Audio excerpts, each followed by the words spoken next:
Hello and welcome to this special bonus episode of Cinema to the Letter.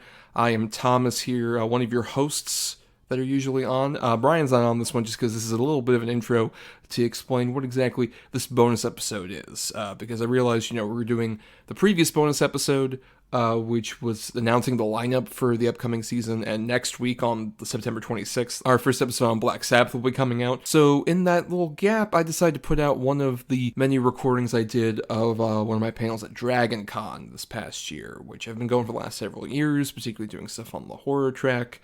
Shout out to Derek Tatum, who is an unofficial producer of sorts on this episode. He's the guy that runs the horror track over there at DragonCon.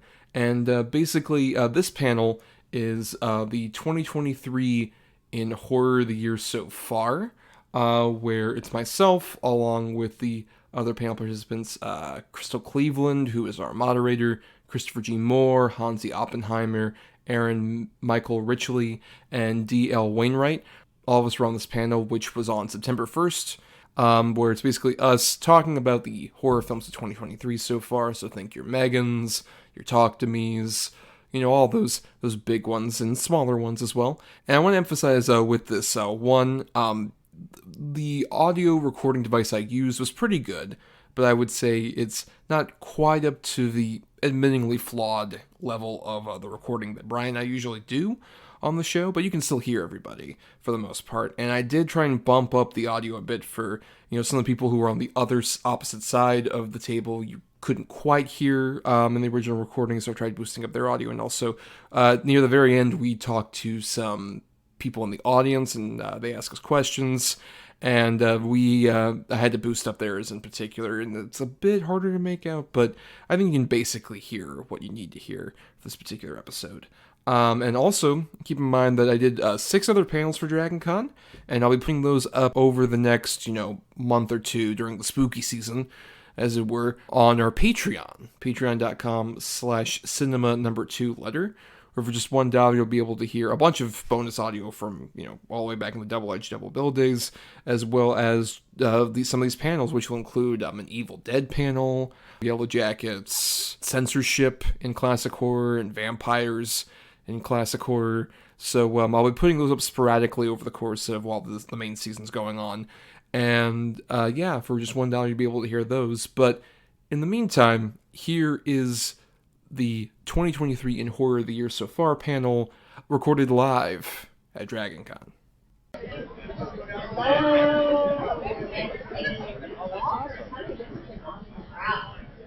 2023 has been wild for horror films. Beginning in January, we saw an experimental analog kinder drama movie that is probably the most divisive film that I have ever seen, Skinamarink. We also saw a murderous AI android who just wanted a family to be loved with Megan. Thank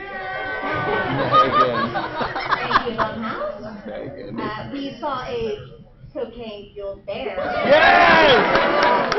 Which has spawned other cocaine-fueled movies. We saw the return of Ghostface as he slashed his way onto the screen in Scream 6. And we saw the highly anticipated return of the Deadites in Evil Dead Rise. Yeah! I know what we're writing now. I'm Crystal Cleveland, and I will be your moderator for 2023 in horror film, the year so far. I make horror films, I'm in them. I review horror films weekly with Gruesome Magazine, and I take deep dives into older horror films with Decades of Horror, the 1980s. And I'm also a huge horror fan. I'm Christopher G. Moore. I'm a horror filmmaker. I've made a short film called Backward Creep that we're going to turn into a feature. There's a film called Worst Laid Plans, a horror anthology that's currently on the film festival circuit. And I also have an upcoming project called We're Funked, which actually is set in Atlanta in the 1970s. And also I do podcasts for Gruesome Magazine as well as Horror News Radio.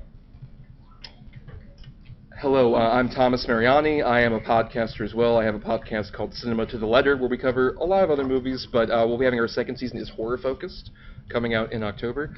And I write some stuff for Film Cred, and I like horror movies. Anyone else here like horror movies? A couple of you, that's fine. I hope so.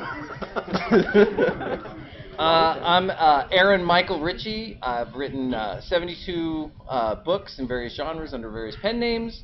My latest, more horror type of book is called The Cunning Man. It's about a Mormon sorcerer investigating paranormal crimes in Dust Bowl, Utah. Me and my co-author, DJ Butler, just finished the third one, and I love horror movies. All right, I'm DL Wainright. I haven't written as many books, but I do have a series of creepy books out. The fourth one just came out last year that has lots of folklore and mythology and people getting eaten. And I also was raised on horror movies, watching Freddy when I was in preschool. and you turned out okay. I turned out fine. Because my daughter was watching Saw in middle school, and I was just like, is this good? But you seem like it's cathartic. It's cathartic. It's good. I'm Hansi Oppenheimer. I run Screen Projects, and I'm a documentarian and oral historian, and I've been studying and videotaping interviews with fans for 22 years.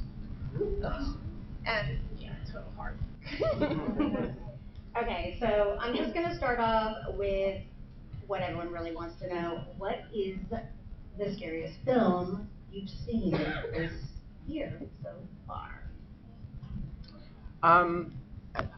One of my favorite scary movies is Talk to Me. I don't know if it's one of those films that it brings something different to sort of like those seance type movies, but also and wraps it around social media and how if kids were instead of getting high, they were getting possessed. And it's such an interesting concept that I'm surprised nobody's really done before. But there's moments in that where my jaw dropped, and I was like, I didn't know what was going to happen. And I think that in itself really kind of creeped me out by the end of it. So I think that's probably the one that really stands out as something that kind of scared me to where it's almost like when Candyman came out and you refused to say Candyman in front of the mirror several times. And I was like, I'm not sure if I want to hold that hand and say, talk to me. We referenced it earlier. I'm just going to say, I think the scariest, at least the most scared I've been, because, when you're a horror fan, you see a lot of horror movies, not a lot scares you anymore. You want that thrill again. Got that, and I think it's Skinamarink. Yeah. I'm going to be real. I think it is Skinamarink. I know it's divisive. In fact, I remember I saw it in a theater during its weird theatrical release where most of the audience was clearly hating it. No one was being overtly awful, but you could just tell a vibe was just not there. Meanwhile, I'm in the back row. I got a little beanie because I'm in Florida, but it's the one week it's cold. And I was just hiding behind it, genuinely just terrified me. I don't know, it just got into a certain sort of childhood fear. That's right. That just immediately was yep, this is terrifying me. I can't handle this right now. Talk to Me is masterpiece, right? It's the best horror movie I've seen since The Descent. Anybody like The Descent? Yeah. I like it so much I cannot watch The Descent 2. I just can't make myself do it. Yeah. And Talk to Me scared me, right? I had trouble sleeping. Skinamarink, though, and what's funny is we'll talk more about Skinamarink, I'm sure, but there's a section about 45 minutes in where he pulls away from taking, long shots of doorways. And the parent scene is worth the whole ride. The parent scene, 45 minutes in, just, man, I'm getting chills right now. It had that, Lynchian type of, surreal horror. It was awesome. I guess I gotta check out Skinamarink. I'd say Maybe. So the only one that's really affected me this year, and is one that I don't usually get affected by horror anymore, but this one really did, was Malum. It was really good, and I think it's to the point of how horror, what it's supposed to do is supposed to tap into pre-existing fears and anxieties and stuff, and I think it really did a good job with that, and sort of the use of liminal space and isolation and stuff with it, and it was really good at building anxiety and tension throughout it and stuff. Yeah, I'm not so sure about the scary, but my favorite film was I Knock at the Cabin, based on Yes. Cabin at the End of the World, because you're watching it, you just kept going back and forth, what are they doing? Are they right? It was really interesting. It was a great story. Mm-hmm.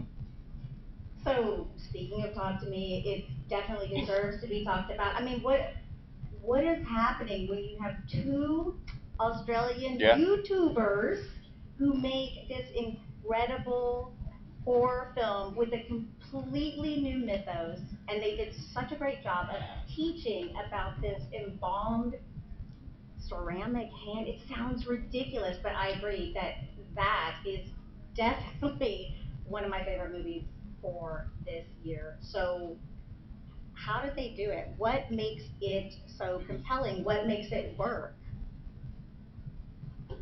Well, my daughter, so my daughter's 18, and she was like, we got out of it, and she was like, that's exactly what would happen, right? It was like they captured that, like that's exactly what would happen if there was like paranormal with, social media and the whole thing. And I think, gentleman to my Christopher talked about how it was so unexpected. Like, I expected kind of the Ouija board tropes, and I expected kind of a normal ride, and when it went far to the left, like there's a whole dog scene that was just so disturbing, and I'm like, it was like the gloves were off, and I didn't know what to expect. And I love that feeling, because so much of this is just following the tropes and the cliches, and it was so different. Yeah, and I think I'm just gonna steal this mic over here. I think another thing is that what works about the initial third of Talk to Me is that it's kind of like, we mentioned the drug metaphor. It's kind of fun initially, right? Yeah. Just letting like the ghost thing happen. Like that whole montage that happens is amazing. It's so fun. And then once shit goes bad, it goes real bad.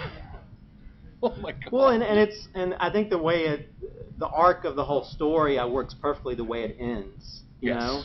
So, but yeah, I mean, I will say, as a filmmaker, I'm kind of pissed.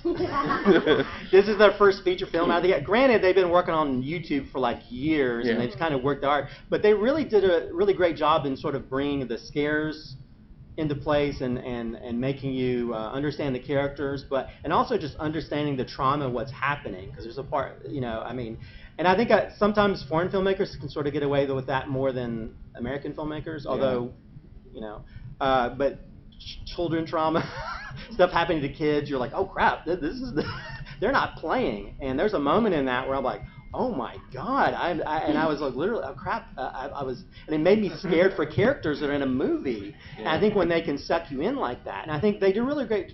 I mean, you think these two, if you see them on the interview circuit, they're goofballs. They're throwing each other around, they're making fun of each other, and they're very humble too. Like, oh man, we thought nobody was gonna like this film, and Jordan Peele and all these people came out to their screening. Oh man, we loved your film.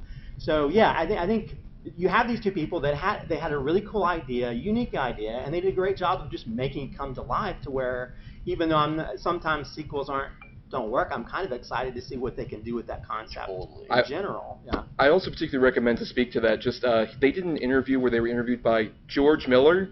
Yeah. Mad Max George Miller. You know you've made it as an Australian filmmaker when George Miller's like, you're great. You know it.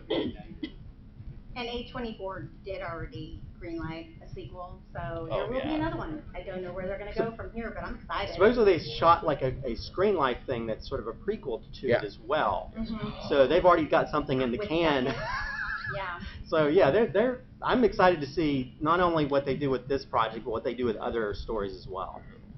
Okay, so we kind of briefly touched on this, but this year it seems like some filmmakers are taking more risks. And by risks, I mean, Christopher doesn't love these. I'm talking about experimenting, like Skinamarink, and if you are familiar with The Outwaters, which is kind of a cosmic, Lovecraftian found footage film, and it's a little wild and it takes you on a trip. So what are your thoughts on these? I will tell you, I'll start off with Skinamarink. I agree that Skinamarink was very compelling and very scary. Now, I say this not from a filmmaking aspect, because to be honest with you, I wouldn't know if any of these shots were the way that they were supposed to be or not, because you could barely see anything.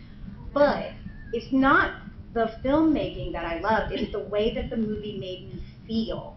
I felt uncomfortable. It felt gross. I felt like a kid again too when you're looking at some of the shots and some of the TVs or and that, I don't know why that's so terrifying. I feel like I didn't have that scary of a childhood, but I was watching The Exorcist at 5, so there was clearly something wrong there. So The Outwaters is kind of one of those movies where in the beginning it was a slow burn. I didn't care about the characters, but if you do watch it, the last 20 minutes, I'm not gonna give anything away. That's crazy. Well, let me get my negative comments out of the way, so other people can talk positively about this. Skinamarink felt like all the boring parts of a TikTok video. And I feel like I could throw my camera in the middle of the room and film, and I'd do the same thing they did. So I appreciate them doing something different, but and that's the only reason. I think the reason that it even got any kind of theatrical thing is because people were posting little seconds of on TikTok, and people are like, oh, this is spooky, but seeing a whole thing of just like shooting the corner of the ceiling, I was like, really, this got a theatrical release? And I had friends that were like, oh man, I've heard good things about it, and I was like, don't go see it. But I guess it's to each your own. I'm kind of, but that's the subjective nature of horror in general. Outwaters is another. But 75% of it is shot through a pinhole.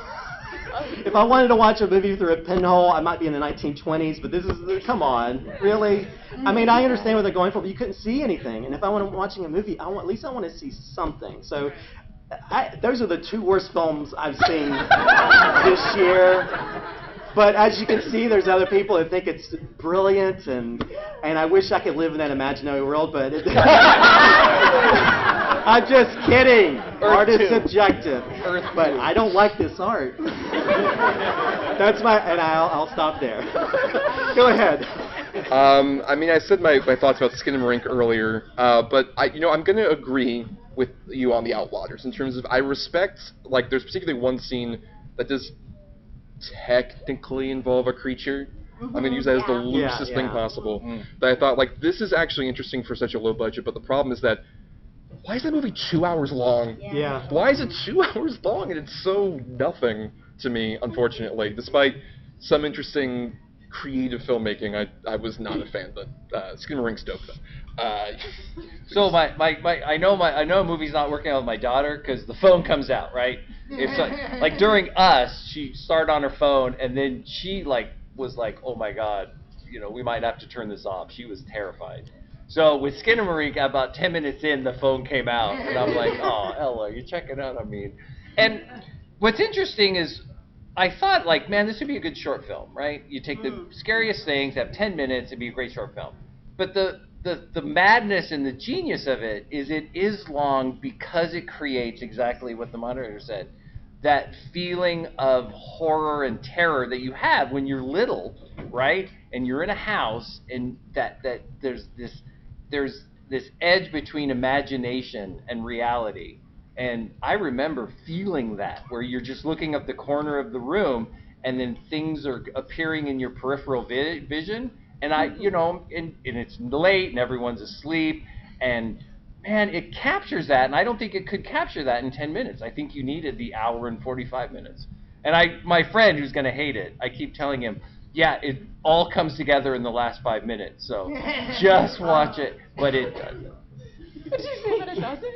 Oh, no, it totally does. The last 5, just stick with it for those hour and 40 minutes. Oh yeah, buddy.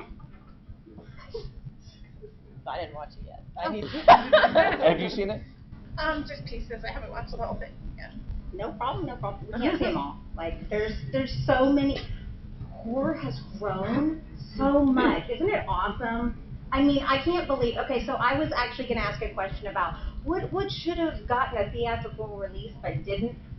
But there was 2 movies that I looked at that didn't actually make it into the theaters, and that is amazing. So all of you are the reason why horror is in the theaters. So thank you for that, by the way. Okay, are there any horror films that surprised you for this year, either in a positive or negative way? I mean, I will tell you that I knew nothing about Talk to Me going in, and I went, what did I just watch? Where did this come from? I knew it was by the Rocka dudes, and I was like, this is going to be not good, but I'm going to go see it because I like bad horror movies, okay? So I'm not always the best judge. Sometimes bad is good, So that shocked me. Is there anything? Oh, there is a movie called Freaks versus the Right, and it is an international film, which I know a lot of people probably haven't seen, but it is so beautiful. It has like a Del Toro feel to it, and it's about these circus performers who fight the right. And it's crazy and wild and it's beautiful, so I definitely recommend it. Well, it's Yeah. no Clownado, but. Well, yeah, I will agree with that. The Freaks versus, I think it's Freaks versus Third Reich, I think. Freaks Or the Reich, but yeah, it's almost like the best Del Toro film that's not Del Toro didn't direct, because it's a very beautifully shot film, and it's got elements of X-Men and all these different things in it, but it's really well done. Let's see. This is a weird thing, but a lot of times when you have horror films, a lot of them are based around social media, and Talk to Me is a good example of that. There's a movie called Influencer that I was really surprised by, because the social media aspects of it, they really made it believable, to where this girl would would kill people and steal their identities, and would AI their face over hers, so she'd be like going out on the beach and would AI their face over her and would be raking in money from them and stuff. And it was such a really well done film that kind of because a lot of times when you incorporate any kind of technology, I'm out. It's like, this is stupid. This isn't going to work. With that, I could believe somebody could do that if you went to some island and nobody really cares about you as much, and this person keeps doing this to people who come to the island as influencers. So I thought that was a really interesting. That kind of stood out to me. That I think the cool thing about working for Gruesome Magazine is, like, I watch movies I probably would not watch on my own. Like, and I think with that I was like, okay, this is surprising. I'm glad that I watched this, because otherwise I probably would not have, because it just seemed like a cheesy concept. So. I will second that on Influencer, particularly the actress Cassandra Naud. Yes. Is amazing, who's the lead of it. But, one that surprised me, only because it got so weirdly dumped to theaters, was Cobweb. Oh, yes! Did anyone here actually see Cobweb? Yes. I'm curious. Yes. I have. Yeah. Yeah. True warriors out there. But if you don't know, Cobweb is this movie that came out Barbenheimer weekend. So it was just buried. No one was going to see it. It's a bummer. But basically, it's about this kid who ends up being very ostracized from his peers, and his parents are Anthony Starr from The Boys, and then Lizzie Kaplan from like Party Down, and they play weird, creepy parents who are like, you can't go out, and you got to make sure, like, you hear stuff in the walls, don't ask about it. Nothing's there. And it's just something there. What to say? But I thought it was very stylish. It was very, especially, it's so weird it came out in the summer because it's a great fall movie. It's set around October, like Halloween, and looks so good. And it had like a real fun vibe. And Lizzie Kaplan and Anthony Starr are perfect. It's like weird, awful parents that are tremendous. I would definitely recommend. If no one's seen that, most of you haven't. That's a really good one. It surprised me a lot. Now, was this as creepy as Mom and Dad with the Nicolas Cage? No. That was one of my daughter's favorite movies. Which, I don't know what that Less says of an about my action parenting, vibe, but yeah.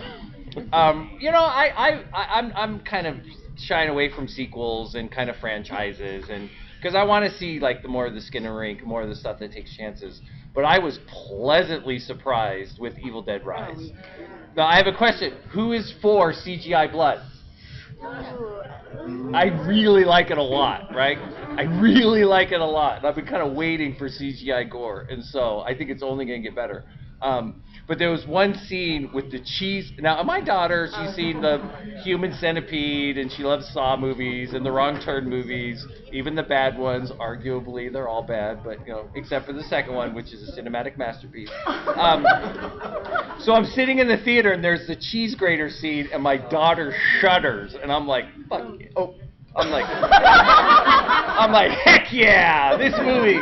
It was so uncomfortable and gory, and it just went there. And I was just like, man, I was very pleasantly surprised. So actually, I was pleasantly surprised by Megan, because to be honest, I thought I would hate it. Like, I thought when I saw all the previews that it looked really silly, and it was pretty good. It was pretty good, and I liked the. So I fully admit that I also like the remake of Chucky that came out like a few years ago, and I found it interesting looking at Megan and that remake of Chucky, where like the remake, the Child's Play one, was very much children raising an AI, and then Megan was an AI raising the child and stuff. And I thought it was really interesting because, again, tapping into fears and anxieties and about like what, you know, all of this social media and kids like basically being raised on the internet and stuff like that, like what is that going to do to them kind of thing. So it played on that. So yeah, and the only really silly element, the really silly scene in Megan, like where she chases the kid in the woods, I was able to kind of work that in my head by being like, it's okay because she has access to the internet, and I feel like she just thought like, saw what would be the creepiest way to go after this kid. That would freak him out the most, and that's why she did. So if you think of it like that. Also, I believe we're mispronouncing the title. Per the posters, it's M3ian. Oh, sorry. Right? Yes. Soft G. I really love Brooklyn 45. Yeah, very good one. I'm a Essendon fan. Yes. I was interviewing him once, and I put a finger to pause because there's a motorcycle going by, and he's like, I'm natural noise. It's fine. It's fine. But Brooklyn 45 is like, it's a really interesting story that just keeps like switching around. Like you're like, what the hell is going on here? You know? And it's on Shudder.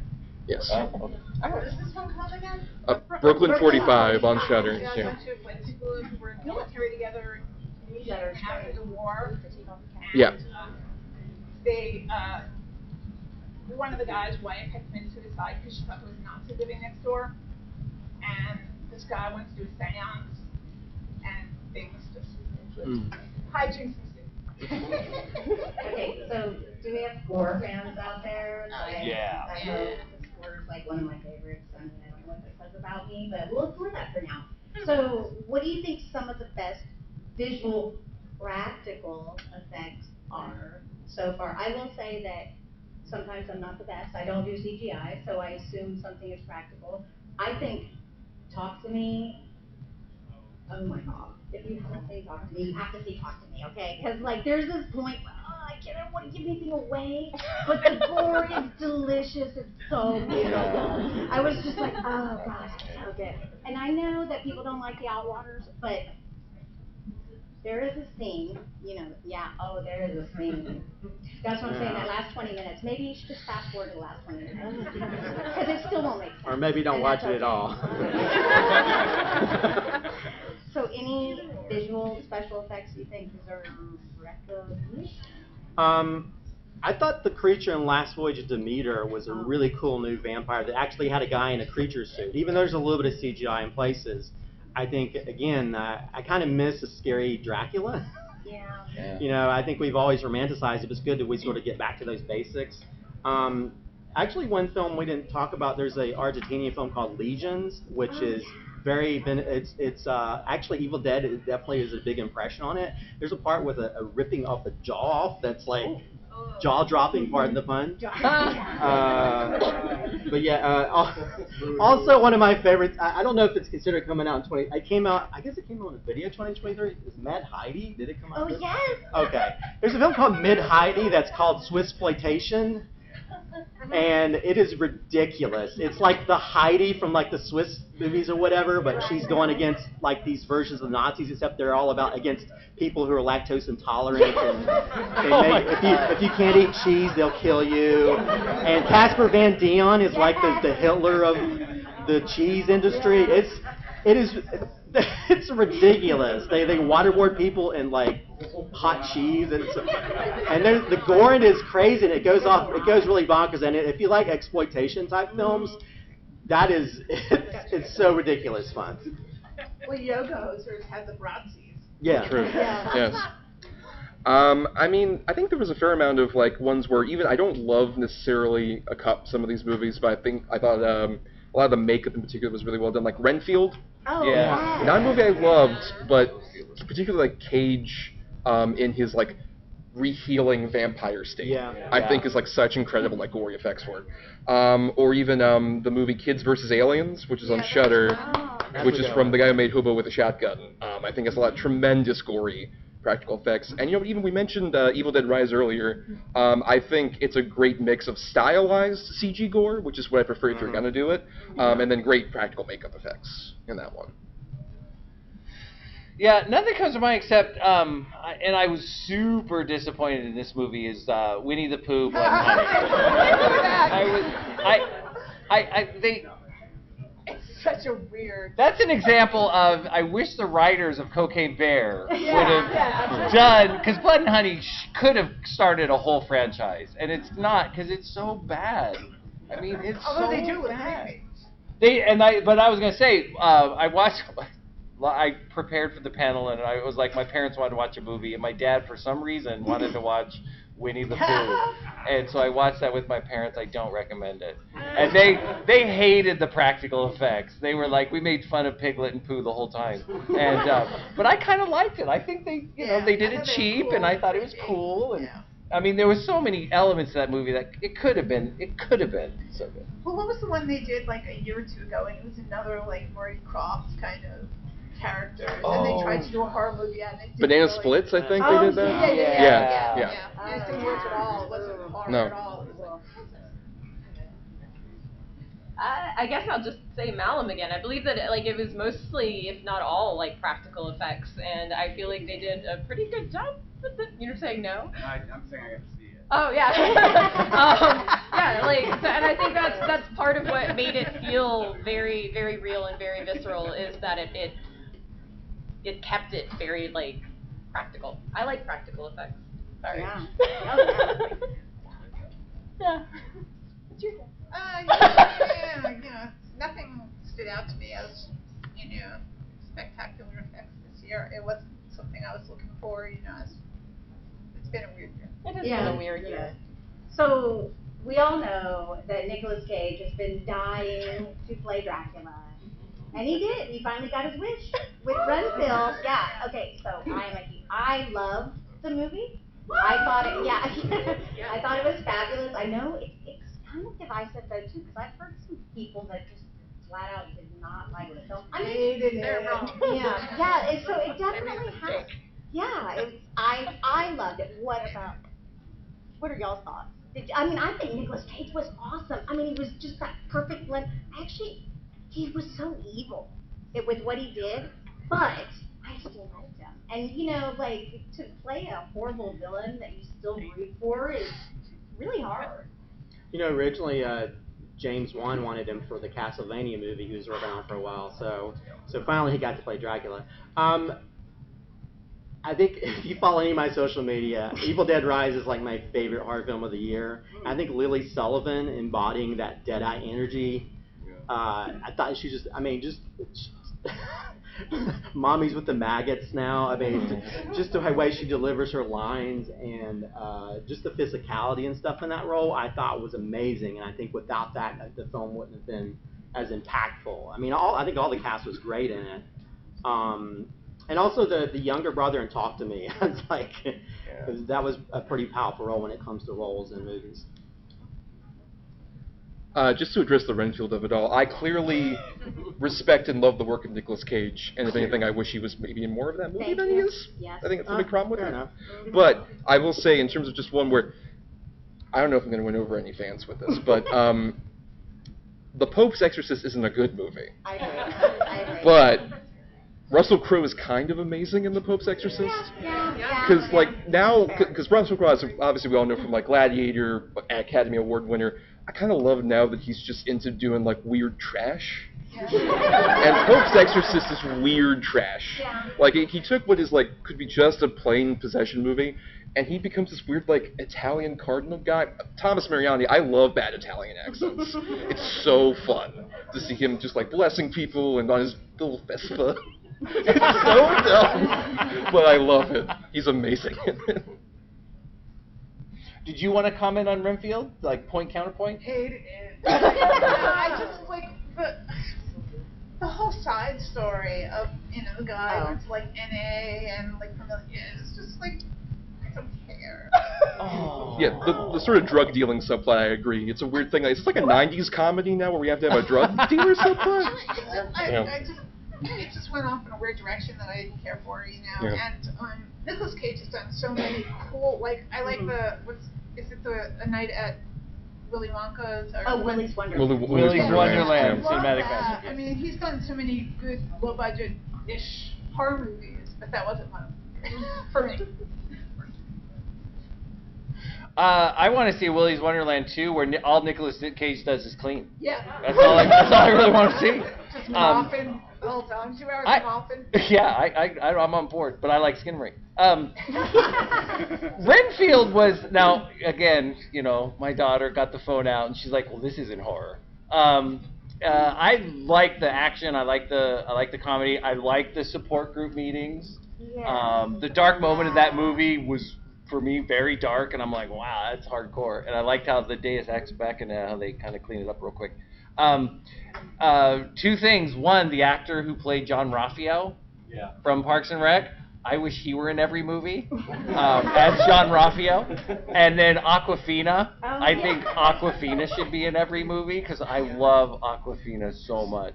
And it was like, and it was me, or did Nicolas Cage's accent kind of go in and out? It was kind of like, Doesn't matter. and it didn't matter. It just didn't matter because he was chewing the scenery so deliciously. I'm like, I'm on board, man. Yeah. And the lead, the main character, the guy who played Renfield, did Nicholas Hoult, yeah. He did such a good job. It was really a good, and that's one of the things I think was especially, and it's hard to do, is create characters that you love. And I think that's where Blood and Honey, you know, missed the boat. And that's why Talk to Me was so good, is that they spent so much time creating these characters that when they were in peril, you're like, oh my God, what's going to happen?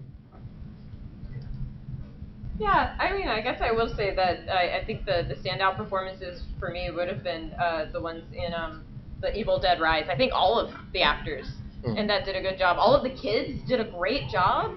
And like, I felt so bad for the son whenever he realized like it was his fault. Spoiler alert. That like the stuff happened. Like it broke my heart and stuff. I think they did and that's what makes it like so impactful and stuff, is that you really start to like feel for all of those characters. And so it's good to have effective actors for it. Okay, so I do have to point out one thing with Sure. Renfield. I love the movie, okay, but Nicholas and Awkwafina didn't have the best chemistry. As far as that goes, that was my one I can see that. thing where I was like, she's fab. She's so funny. I think Nicholas did a great job, but he just couldn't, like, feel them together. Yeah. Okay, so in terms of, like, horror trends, like, let's be real, we don't see as many zombie movies, thankfully, as we used to. Do you... I actually was going through all of the movies, and I was looking, and I was like, it's all over the place. Do you see any horror trends? I mean, I'm glad we're finally seeing vampire movies again, you know, but do you see any dying trends? Do you see any upcoming trends? I'm seeing like a lot of diversity trends. Yes. I really like the blackening. And, Oh, God, blackening is Yeah. great, yeah. the Angry Black Girl and her monster. I mean, both I thought were really interesting films. Me too. And so I'm happy that we're seeing, you know, other people's points of view in horror and, you know, them referencing horror history about it, you know, so I thought that was well done. Something I found interesting is the fact that I think this is sort of, I guess, is more of a counter to like what Hollywood has been having an issue with. Like this summer was like a devastating summer in terms of box office, like so many massive giant flops. The horror franchises did really well. Yes. Like Insidious, Chapter 2, even the Meg 2 was doing fine. Evil Dead Rise, Scream 6, like all pretty solid hits. So I think if anything, it shows that audiences can be more invested in like a ongoing horror franchise because that's just, there's more of a charm to that, I think, as opposed to like having a big cinematic universe with all your superheroes versus like, I don't know, Ghostface is back. Let's see what Ghostface is doing now. Who is Ghostface now? Let's see how that goes. Or even Evil Dead Rise. Like, I like the idea of them continuing just like Evil Dead and a blank, Deadites in some other location. I think they found sort of like a new avenue for what they could do with that franchise. And even like Insidious, it's just like, there's that Darth Maul guy again. We all love seeing him. He pops up behind Patrick Wilson. We all love it. And I honestly say also, Patrick Wilson, pretty solid directorial debut with that movie. I would like to see him do more horror movies. Good, yeah. Yes. Yeah. Okay, so I'm wondering, like, with there's more female directors. That's also part of it as well. Definitely, and female writer, producer, directors. I see a lot of it changes the film so much. Mm-hmm. Their characters are so differently written. So I know Christopher kind of addressed this. Do you think there's any standout performances? As far as like not Renfield related. Like I feel like I agree with him. Talk to Me, the female from Is it Sophie Wilde, isn't it? Yes. Yeah. Thank you. Ew. Was amazing. I think she's the starlet. I think she is a star. I think she's one to be watched. Of course, Evil Dead Rise. I think the entire cast was phenomenal of Yeah. that. Is there someone else like okay? So I think Nicholas did a great job. Obviously, Nick Cage was better, but like, is there anything that you can think of that was like something that just blew your mind? Well, I think this is just part of more of like her just dominating horror ever since like even the last couple months or so. But with Infinity Pool, Gavin, oh God, I just forgot Pearl. Just what's her name? Mia Goth. Thank you, everyone. Yes, Mia Goth. Tremendous in that movie. Even like as much as I had issues with that's not my favorite. I loved the previous one he did. But with Brandon Cronenberg. But this one, I thought the whole sequence, yes, Possessor, great. But the whole sequence where you got Mia Goth just like confronting him and getting him off the bus, and she's just screaming at him, and she's like reading bad reviews of his book while he's like walking naked on the road and stuff like that. Tremendous performance from her. What are you doing, Jane? Jane. Just the way she enunciates just makes me laugh. So good. Yeah, and I'm a big fan of David Cronenberg, and I haven't seen Possessor, so I really want to see Infinity Pool. And the movie kind of lost me because it was like, oh, we hate rich people, but not like The Menu, which was amazing. But that scene where she's as an author, that was so great. I was howling laughter, and it made the whole ride worth it when she's like reading his bad reviews. It was so great. It was so awesome. The Legos and Skinamarink? No. Wonderful performances. Well, so I could ask about cinematography, and I know you love the cinematography in Skinamarink. But so some of my favorite moments with cinematography was Evil Dead Rise, the homage to like The Shining, Yeah. with the elevator. And this is what trips me out about Talk to Me. I know I keep talking about Talk to Me. I'm kind of sick of saying it, but the cinematography was so good. Like it's just good, y'all. Like, can you think of anything that stood out other than? Oh yeah. I mean, the way Beau is Afraid is a complicated movie. But the way it was put together was just masterful. Tom, before the panel started, Tom mentioned something about Beau is Afraid is a 3-hour anxiety nightmare. And the way it starts it's like this worst case scenario, and like my daughter suffers from anxiety, and it captures how she sees the world. And I thought it was I had problems with the movie. But the way it was shot and the way it was put together was especially that first initial sequence, like the first half hour, it really got a sense of this guy had this crippling anxiety, and like it was so well done. Yeah, just to piggyback on that, Beau is Afraid is my favorite movie of the year, regardless of horror or not. I think it's arguably one that a lot of people say, this is a horror movie. It feels intense. It is so massively intense, but I think it's a tremendously, made movie. The way I describe it is it feels kind of like not just a 3-hour anxiety dream, but also like a 3-hour epic version of a thing you'd see at 3 a.m. on Adult Swim. Just like a weird thing. It's like, did someone allow this to happen? And I think it's a tremendously weird experiment that it's not for everybody, but I truly loved it. Did you like it, Christopher? What am I the go-to guy for the person who hates? No, I'm curious.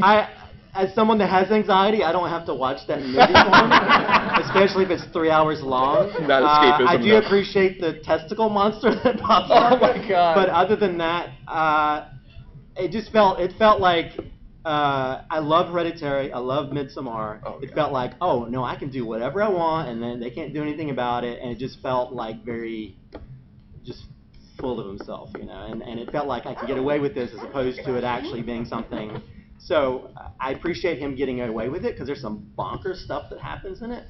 But I did not. I think my favorite moment is the people sitting back next to me. It's like, what the F did I just watch?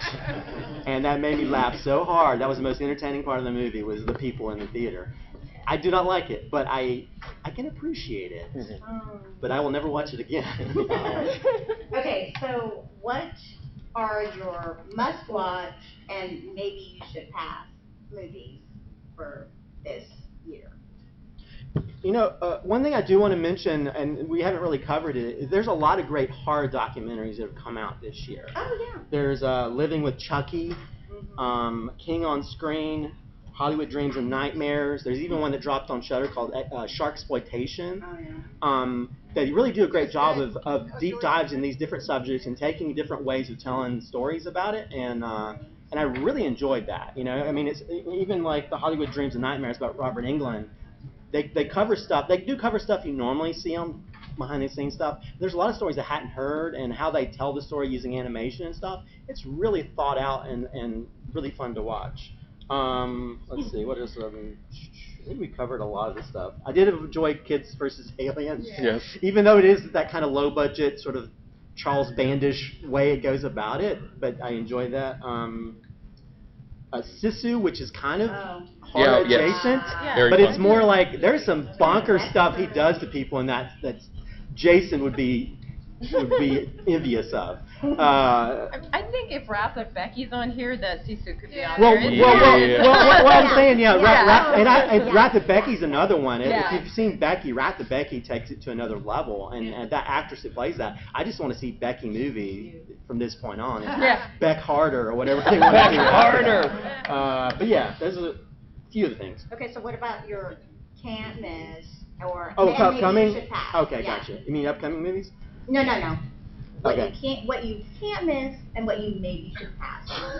Like I said. I think I've mentioned a few things you can pass on. I don't want to reiterate that to be totally negative. I don't know.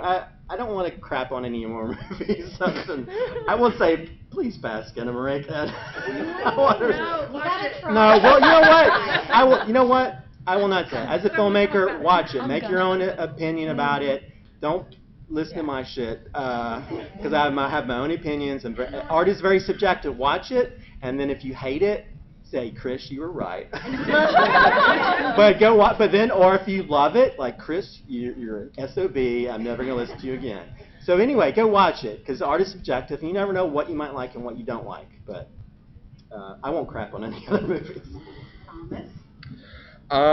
You know, I mean, one we haven't mentioned yet that I thought was a lot of fun, I think it's just because it's on Peacock where not a lot of people would see it, is Sick, Oh, that was great. which is, if you don't know, it's the Kevin Williamson who wrote Scream, his recent COVID sort of slasher movie that has, if nothing else, I think some of the best stunt work I've seen in a horror movie. There's like huge, like the first, I don't know, middle 30 minutes is a chase. It's a straight up just like giant chase between like the killer and one of the victims. And I think it's a tremendous like example of like action filmmaking in a horror movie. And you know, I don't know if it's missed, but one that kind of disappointed me because I think it had all the ingredients and it didn't quite work for me was We Have a Ghost, Oh, I love the that. Netflix David Harbour movie. I think there's a lot of fun stuff in it. I don't hate it totally, but I think it's too long and it has like the Netflix overdevelopment problem for me, which is a bummer because it could be like, there's elements that make you feel like this could be like a fun entry-level horror comedy, and just isn't quite there for me. Top three definitely was Talk to Me, Skinamarink, and Cocaine Bear. Lowest on the list was Skinamarink and Blood and Honey. But if you like Ari Aster, Beau is Afraid is self-indulgent, right? It's 3 hours, and it's that surreal horror. And if you like that kind of surreal horror, and if you want to watch something that does not play by the rules, I would recommend Beau is Afraid, even though it's an interesting ride. All right, well, obviously Malin, but I Unwelcome. I don't know if anybody knows that it's Yeah. It's so on yeah, Shudder, it's more of like kind of a fun folk horror-y kind of one that has they call them red caps, but it's actually the Svardarg. It's the Irish kind of version of that. And they are kind of the she. Yeah, the Svardarg is the red man, which is their version of the red caps. But anyway, I digress. If you like sort of more of like the 80s, early 90s kind of like little creature horror things like Critters and Gremlins, then that would be right up your alley. It was a fun ride. The ending's a little weird, but it's fun. Yeah. Evil Dead Rise, definitely worth seeing. I have feelings about it, but my thoughts about it is it's a really, really great horror film. It's not part canon, but Run Rabbit Run I really enjoyed, and that was written and directed by women, so go see it. Yeah, Infinity Pool I just thought was pretentious crap. Cocaine Bear was hilarious. I tried to watch Cocaine Shark for all of you, and believe me, you owe me. It was horrible. But I did find one really great on Tubi that's called Terror Trip. And I found it by posting on Twitter. I was doing this panel, and did anybody have it, a free movie I could see that was released in 2023? And from the credit on, they start making horror jokes, and they're in horror jokes. They're like, they get it, you know. So I was like in from the credits on. And Terror Trip is on Tubi, and I wrote to the director and I said, you had me at the credits. And it's really worth it. Okay, so Evil Dead Rise, obviously. Influencer, yes. Freaks versus the right. Cobweb, but going to Cobweb not knowing anything. I think it's going to be better. I always worry because I truly think that watching movies depends on your expectations. And if you have low expectations, it's always going to wind up being better. Yeah. So I don't want to pump anything up too much and ruin it for you. Things to avoid. Lord. I kind of agree. I love Brandon Cronenberg. I mean, I love Pops too, but I was not a fan of Infinity Pool, so I kind of have to agree with that. I mean, it's all good. I could find something good with every film. So, okay, so what is, after this we're going to do questions, so think if you have any questions. What is one upcoming horror movie that you are looking forward to seeing? For me, it's The Exorcist Believer. I'm excited about that one. There's a movie called Slaughterhouse. It's like it's a slasher with a sloth. Yeah. So you thought zombies are slow. Well, but the trailer they released actually looks like it's really good, and I'm most excited about that. So so I hope they put it in the theater. I'd love to see it in a theater. But yeah, it's another killer animal film. But yeah, that's probably what I'm most excited about. This might be, some may argue if this is considered horror or not, but I'm very curious because I just recently found out this was happening. The new Toho Godzilla movie, Godzilla -1, I am very curious about, especially because if you don't know, it takes place like in the immediate aftermath of World War II in Japan, so I'm very curious to see how that goes. And it's funny because I love, Shin Godzilla is fascinating. As a movie, and I love, I got into the Godzilla movies over the pandemic in particular. I'm like, I need a new Toho one. I'm very fascinated to see how that goes. So I said before, I'm not big on franchises or sequels. However, I am after Spiral, which disappointed me so much. It's great we have you want diverse opinions on the panel. I am very excited for Saw 10. So I'm very excited for Saw 10. I didn't realize there was going to be a new VHS until it was on. Yeah. So I'm excited about that. I like VHS. So VHS 85. Heck yeah. I don't know if I care about any of these, but I'm associate producer and an actor in a film that we started shooting in January with Alyssa Rose, Dave Sheridan, PJ Starks, Jeffrey Reddick, and I'm I'm associate producer, and I was in a bunch of the scenes, so I'm looking forward to that. And What was the title of that What's one? the title? Oh no, New Fear's Eve. Sorry. Oh, New Fear's Eve. New Fear's Eve. Man, that's a great title. Same things about that. Yeah, it's Dave Sheridan is our dick boss who fires us all without bonuses on Christmas, and then has a Christmas party, and of course, kids get halved. But it was cool because I was there while they were doing like the special effects, you know, the tubes and the latex. That was the first time I was ever like able to watch them doing that. It was in Vietnam, and I can actually say from experience that they do spend more money on porn than they do on porn. The budgeting is higher for porn. So, are there any questions for us? Okay, yep.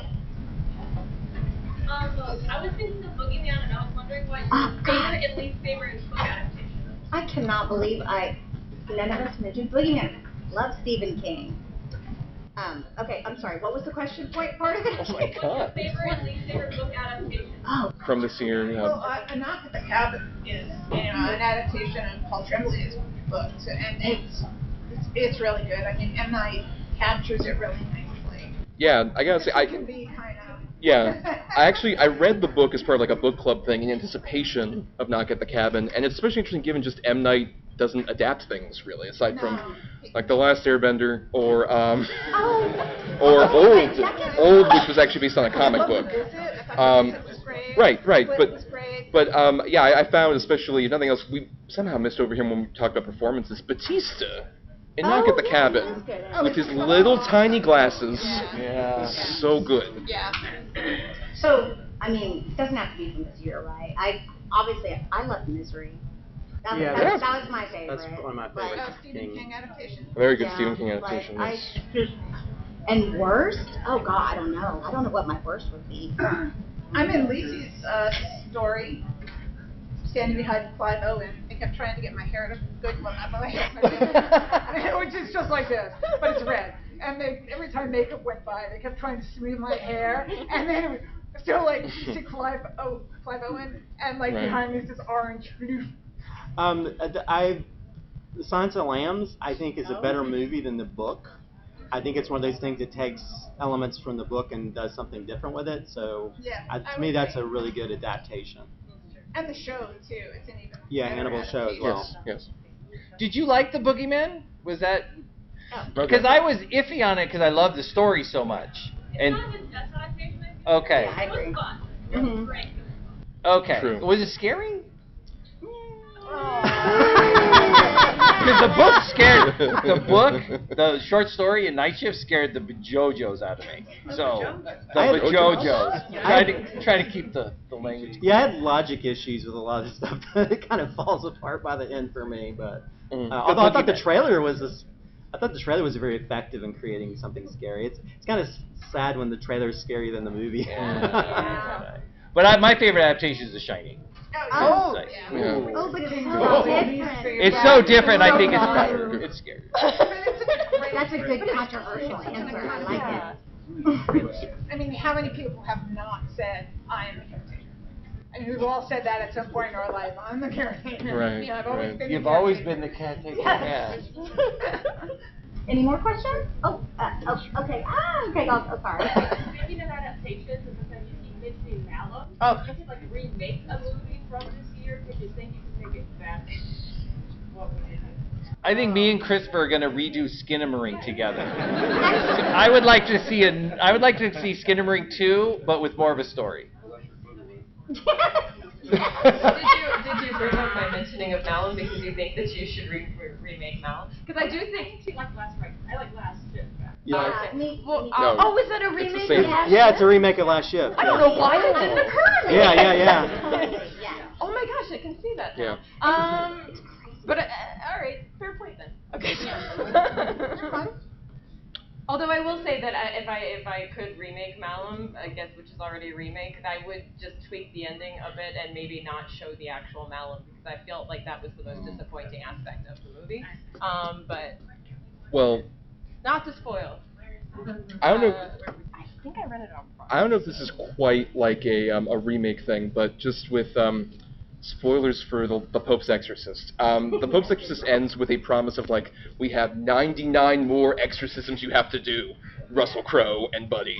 So I just want any of the various bad Exorcist movies that come out. There's even one like last October that was pretty terrible. I forgot the name of it, but just do it again with Russell Crowe. Yeah. Take any of those terrible Exorcist movies and do with Russell For the Crowe. next 99 years. Yes. Make 99 sequels. I would totally be cool. You have a question? Yeah, I did. So, you guys mentioned zombie movies kind of a little bit. What were your thoughts on like Army of the Dead, Army of Thieves, and the newer movie come out with Zack Snyder? Potentially. Okay. Oh, see, Christopher. I'm has gonna be thoughts. quiet over here. No, you got thoughts. You better say something because. It's the whole film was shot like, you know, that mode where you can make your background focus out. The whole film is shot like that. I hated Army. Including a dead pixel. Yeah, I thoroughly hated that film. I mean, I like early Zack Snyder stuff, but I think he's also at that level where he thinks he could just do whatever. And Yeah. He has a huge fan base. But I was kind of excited to see it. When I saw it, I was like, man, what is going on here? I didn't know. Some of it's like, you know, player changed, and I feel like that can always. I like Snyder films. Whatever flow they're going to. I mean, you know. Yeah, I don't know. I think sometimes it's style over. Oh, Children of the It Corn. was actually better. than Overdoes like Had to be better. the than story. No That's how he way. does with everything. Could get any worse. But that's just Yeah. What about you, Thomas? Do you have any thoughts on You like Army of the Dead? I love talking about Zack Snyder in front of a bunch of geeks. No. I think, I mean, you know, Dawn of the Dead, his remake, I think, is a genuinely really solid Yeah, that's reimagining of yeah. the concept. And there are bits of Army of the Dead I like, even though, like, you're going to have, it's Las Vegas. All the residencies in Vegas, we could have, like, I don't know, like David Blaine has to fight Oh my zombies. God, I would die. Some, like, take advantage of your setting a bit better, I would argue. zombie freak. Chris Angel Zombie Freak. Somebody make that. I'm gonna make that one. Any other questions? Yes. So, I was just wondering what horror things in 2023 besides films that maybe caught your eye throughout the year. Because I had a chance to see Grey House on Broadway. I don't know if you saw that as a horror play, but I was just wondering, like, outside of film. Oh God, there's so much. You know, shows. I'm Chucky's really good. I'm gonna say, you know what? In terms of the trends all the kids like on your TikToks, the Grimace Shake meme was genuinely great for like horror parody stuff. Honestly, I just one of those great things. Like, you know what? Sure, keep doing this. The kids are all right. They're doing Grimace Shake memes. I'm all good with it. What We Do in the Shadows. I mean, it's horror comedy, but they do crazy stuff on there that just blows my mind. They're able to get away with it. It's brilliant. Like Yellow Jackets, right? Oh, See, yeah. Yellow They're Jackets. going, yeah. Yellow Jackets freaks me out, man. The way they do that show is just wrong. Oh, there's one on MGM Plus. It's called From. Oh. Yeah, I really enjoyed it. Okay, see, I really liked it too. I don't know if many people have seen it. Yes. Yeah. See, so that's a. We're gonna talk at dinner. Yeah, there's a lot. Like, y'all, I could talk forever about this. So that's why I'm like, well, what's my favorite one? From is one I'd recommend because it's of a smaller audience, and I want it to keep being made. Although with the strike, who knows? But yeah, I'd recommend that. So it's non-movie horror stuff, right? Yeah. So do books count? Okay, so the book that I read came out last year, but there's going to be one coming out in October of this year by the same author. So the book I read that came out last year was The Honeys by Ryan LaSala. Really good, beautifully written, nice and creepy, and it's got some good body horror. His new book that's coming out in October is going to be Beholder. And so I'm really excited about that. So I would definitely say keep an eye out for The Beholder. Get it? Do you get it? Because Eye of the Beholder. So, You won the unfortunately, panel. that's all we have time for. And actually, we're going to have to clear out the room. But if you want to come back to the next panel, it's releasing the back panel. So that's what's next. And thank you so much. Thank you, for guys. Thank you all for coming. coming. Have a good con.